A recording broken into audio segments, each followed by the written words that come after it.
नमस्कार, आप सभी का स्वागत है हमारे YouTube चैनल पर। इस वीडियो में हम बात करेंगे पोस्ट मॉनसून सीजन के दौरान पूरे देश में कितनी बारिश होने की संभावना नज़र आ रही है और साथ ही बात करेंगे कि अक्टूबर से दिसंबर के बीच में अरेबियन सी और बंगाल की खाड़ी में कितने साइक्लोनिक स्टॉर्म उभरने की संभावना दिखाई दे रही है। और साथ ही डब्ल्यूडी के बारे में भी बात करेंगे कि उनका प्रभाव पोस्ट मॉनसून सीजन के दौरान किस प्रकार से दिखाई देगा। तो इस वीडियो में हम सभी टॉपिक पे डिटेल से बात करेंगे अगले 3 महीनों के दौरान पूरे देश के मानसून के बारे में, यानी कि पोस्ट मानसून सीजन के बारे में, जो कि अक्टूबर से लेकर के दिसंबर तक के बारिश की गतिविधियां देश के कई राज्यों में देखने को मिलती है। तो सबसे पहले अगर हम बात करें कि पोस्ट मानसून सीजन के दौरान अल नीनो किस तरीके से प्रभावी रहेगा भारतीय मानसून पे। हालांकि अल नीनो का प्रभाव अभी भी जो पूर्वी प्रशांत महासागर में काफ़ी स्ट्रॉन्ग अल नीनो बना हुआ है, और यानी कि जो पूर्वी प्रशांत महासागर के इलाके हैं वहाँ पे 2 डिग्री अधिक टेम्परेचर अभी भी रिकॉर्ड किए जा रहे हैं, जिसका प्रभाव भारतीय मानसून सीजन पर दिखा।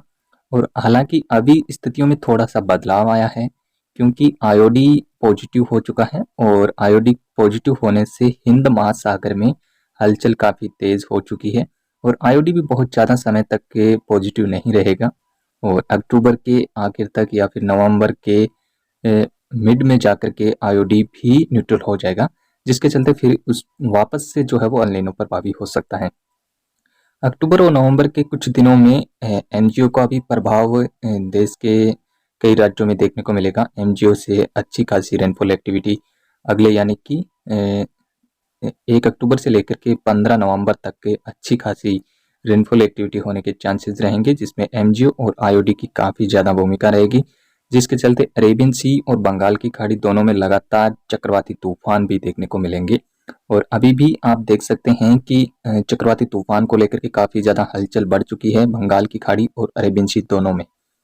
तो सबसे पहले अगर हम बात करें कि अक्टूबर महीने में किस प्रकार से वेदर एक्टिविटी देखने को मिलेगी, तो हम पहले मैप में यहाँ पे देख सकते हैं 1 से 15 अक्टूबर के बीच में देश में कुछ इस प्रकार से बारिश की गतिविधियां देखने को मिलेगी।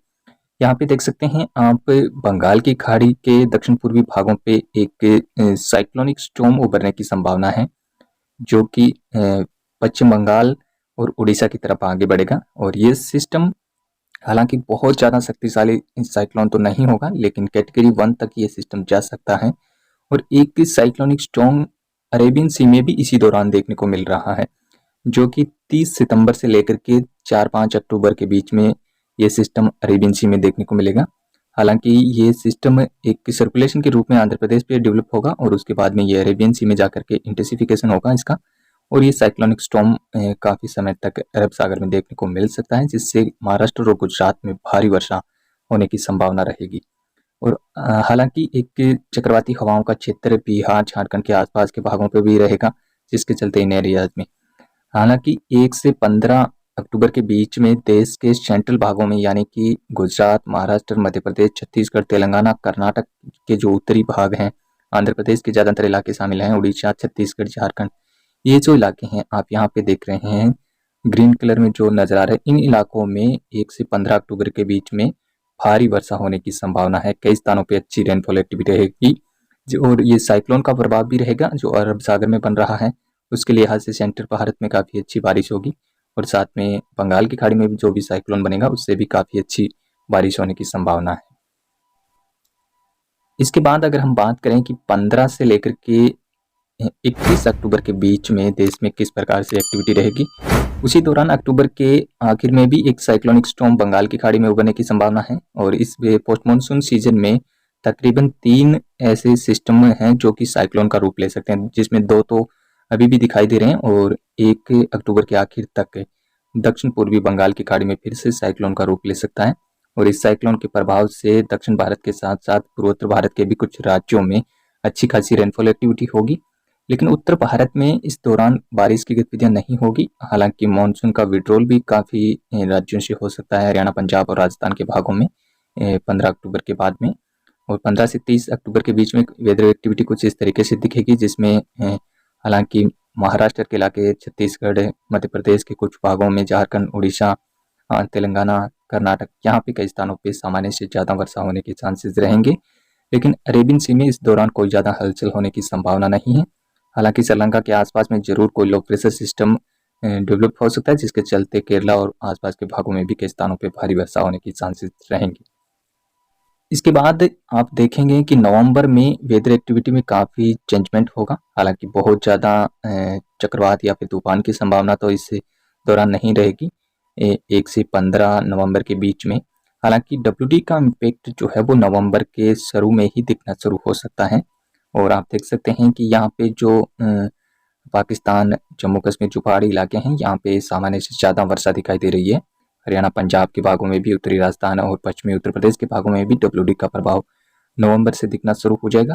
और साथ ही दक्षिण भारत में भी रेनफॉल एक्टिविटी कुल मिलाकर के कोस्ट पे सामान्य से ज़्यादा वर्षा होने के चांस रहेंगे। लेकिन कुछ हालांकि लक्षद्वीप और आसपास के भागों में यहाँ पे कोई यानी कि लो प्रेशर सिस्टम जैसी गतिविधियां यहाँ पे होने के चांसेस रहेंगे, या फिर चक्रवाती हवाओं का क्षेत्र भी हो सकता है, जिसके चलते यहाँ पर भी कई स्थानों में अच्छी बारिश हो सकती है श्रीलंका और आसपास के भागों में। और हालांकि मध्य भारत में बहुत ज़्यादा इस दौरान बारिश की संभावना नज़र नहीं आ रही है। बिहार, झारखंड, पश्चिम बंगाल और पूर्वोत्तर भारत में सामान्य से कम वर्षा यहाँ पे रहेगी। इसके अदरवाइज देश के तमाम राज्यों में नवंबर के स्टार्टिंग में दक्षिण भारत और विशेष रूप से पहाड़ी राज्यों में सामान्य से ज़्यादा बारिश होगी। इसके बाद आप देखेंगे 15 से लेकर के 30 नवंबर के बीच में देश में बारिश में कमी जरूर आएगी। लेकिन दक्षिण भारत में यानी कि तमिलनाडु, केरला और आंध्र प्रदेश के कुछ भागों में सामान्य से ज़्यादा वर्षा होने के चांसेस रहेंगे। इस एरियाज़ के अंतर्गत महाराष्ट्र में भी कुछ रेनफॉल एक्टिविटी होने के चांसेस रहेंगे। छत्तीसगढ़, उड़ीसा के कुछ भागों में यहाँ पे बारिश रहेगी, थोड़ी सामान्य से ज़्यादा भी होगी यहाँ पे एक्टिविटी। और श्रीलंका के आसपास में एक लो प्रेशर सिस्टम इस समय देखा जा सकता है, जो कि इंटेंसिफिकेशन भी इसका डिप्रेशन तक हो सकता है। इससे ज़्यादा तक की कोई संभावना जो है वो नवंबर में साइक्लोन जैसी गतिविधियां होती हुई नज़र नहीं आ रही। ये सिस्टम जरूर डिप्रेशन तक जाने की आशंका रहेगी। इसके अलावा उत्तर भारत में ये 15 से लेकर के 30 नवंबर के बीच में काफ़ी गतिविधियाँ जो है वो शुष्क मौसम के रूप में देखने को मिलेगी। बहुत ज़्यादा बारिश की यहाँ पे संभावना नहीं है। पर्वतीय राज्यों के साथ साथ पंजाब के भागों में भी सामान्य से कम वर्षा यहाँ पे रहेगी। साथ ही मैदानी इलाकों में भी बहुत ज़्यादा बारिश की संभावना नहीं है। पूर्वोत्तर में भी कुछ कुल मिलाकर के ऐसी तरीके की एक्टिविटी देखने को मिलेगी। बहुत ज़्यादा बारिश यहाँ पर भी नहीं होगी। विशेष रूप से दक्षिण भारत में, तमिलनाडु में, हालांकि पोस्ट मानसून सीजन के दौरान तमिलनाडु, आंध्र प्रदेश के कुछ भागों में ही सबसे ज़्यादा बारिश होती है और यहीं पर इस हवाओं के चलते बारिश की गतिविधियाँ देखने को मिलेगी सबसे ज़्यादा। इसके अलावा हालांकि 1 से 15 नवंबर के बीच में डब्ल्यूडी काफ़ी सक्रिय रहेंगी, जिसके चलते देश के उत्तर पश्चिमी भारत के कई राज्यों में वर्षा हो सकती है। इसके बाद अगर हम बात करें 1 से 15 दिसंबर के बीच में फिर से डब्ल्यूडी का इम्पैक्ट आप देख सकते हैं, थोड़ा सा सक्रिय डब्ल्यूडी पहुंचेंगे।